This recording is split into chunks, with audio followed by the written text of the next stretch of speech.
দীপ Dutta, ABP রাজ্য সহ সম্পাদক, উত্তরবঙ্গ।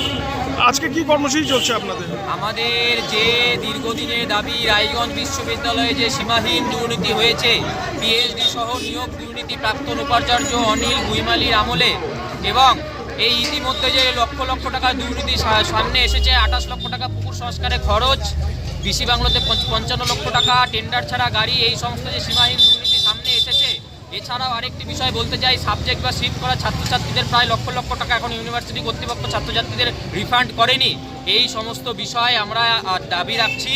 এই যে মূল কাণ্ডারি দুর্নীতি রয়েছে, অশোক দাস, নির্ঝর সরকার তৎকালীন এফও এবং স্বপন পাইন, এই সমস্ত ব্যক্তিরা, কালীশঙ্কর তিওয়ারি, এই সমস্ত ব্যক্তিদের অবিলম্বে তদন্ত কমিটি গঠন করে এদের তদন্ত করাতে হবে এবং যথাসাধ্য পদক্ষেপ নিতে হবে। এবং যে উপাচার্য রয়েছেন, উপাচার্যের ভূমিকা আমরা সদস্য বলে গ্রহণ করছি না, ওনাকে আরও কঠোর হতে হবে। আমরা এই দাবি ওনার কাছে রাখছি। এর আগেও এই নিয়ে আপনারা আন্দোলন করে গেছেন, কিন্তু কোনো ফল হয়েছে কি?